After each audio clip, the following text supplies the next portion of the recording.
ഡൽഹി മദ്യനയ കേസിൽ മുഖ്യമന്ത്രി അരവിന്ദ് കെജ്രിവാളിന് വീണ്ടും തിരിച്ചടി. തന്നെ വിചാരണ ചെയ്യുന്നതിൽ നിന്ന് ജസ്റ്റിസ് സ്വർണകാന്ത ശർമ്മ പിന്മാറണമെന്നാവശ്യപ്പെട്ട് കെജ്രിവാൾ നൽകിയ ഹർജി ഡൽഹി ഹൈക്കോടതി തള്ളിയിരിക്കുകയാണ്. എന്താണ് ഈ കേസിലെ പുതിയ സംഭവ വികാസങ്ങൾ? എന്തുകൊണ്ടാണ് കോടതി ഇത്തരമൊരു നിലപാട് സ്വീകരിച്ചത്? ഡൽഹി മദ്യനയവുമായി ബന്ധപ്പെട്ട അഴിമതി കേസിൽ ഇഡി കെജ്രിവാളിനെ അറസ്റ്റ് ചെയ്തിരുന്നു. ഈ അറസ്റ്റ് നിയമവിരുദ്ധമാണെന്ന് കാണിച്ച് അദ്ദേഹം നേരത്തെ നൽകിയ ഹർജി ജസ്റ്റിസ് സ്വർണകാന്ത ശർമ്മയുടെ ബെഞ്ചാണ് പരിഗണിച്ചിരുന്നത്. അന്ന് കോടതി അദ്ദേഹത്തിന് ആശ്വാസമൊന്നും നൽകിയിരുന്നില്ല. ഇതിനെ തുടർന്നാണ് തന്റെ കേസ് പരിഗണിക്കുന്നതിൽ നിന്ന് ജസ്റ്റിസ് ശർമ്മ പിന്മാറണമെന്ന ആവശ്യവുമായി കെജ്രിവാൾ കോടതിയെ സമീപിച്ചത്.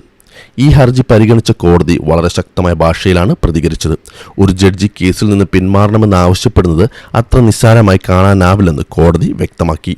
ജഡ്ജിമാർക്ക് പക്ഷപാതമുണ്ടെന്ന് ആരോപിച്ച് കേസ് മാറ്റാൻ ശ്രമിക്കുന്നത് നീതിന്യായ വ്യവസ്ഥയോടുള്ള വെല്ലുവിളിയാണെന്ന് ജസ്റ്റിസ് സ്വർണകാന്ത ശർമ്മ നിരീക്ഷിച്ചു.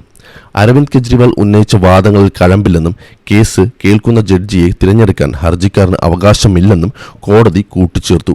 കോടതിയുടെ നിഷ്പക്ഷതയെ ചോദ്യം ചെയ്യുന്ന ഇത്തരം നടപടികൾ അംഗീകരിക്കാനാവില്ലെന്നാണ് വിധിന്യായത്തിൽ പറയുന്നത്. ഈ വിധി ആം ആദ്മി പാർട്ടിക്ക് വലിയൊരു രാഷ്ട്രീയ തിരിച്ചടിയാണ്. ലോക്സഭാ തെരഞ്ഞെടുപ്പ് അടുത്തിരിക്കെ ഇത്തരമൊരു തിരിച്ചടി എങ്ങനെ നേരിടുമെന്ന് നോക്കിക്കാണുകയാണ് മറ്റ് നിരീക്ഷകർ. നീതി തേടി കോടതിയെ സമീപിക്കുമ്പോൾ ലഭിക്കുന്ന ഇത്തരം പ്രതികൂല വിധികൾ നിയമപോരാട്ടത്തിൽ കെജ്രിവാളിന്റെ വഴി കഠിനമാക്കുന്നു. ചുരുക്കത്തിൽ ജഡ്ജിമാരുടെ നിഷ്പക്ഷതയെ ചോദ്യം ചെയ്തുകൊണ്ടുള്ള കെജ്രിവാളിന്റെ നീക്കം കോടതി തള്ളിക്കളഞ്ഞിരിക്കുകയാണ്.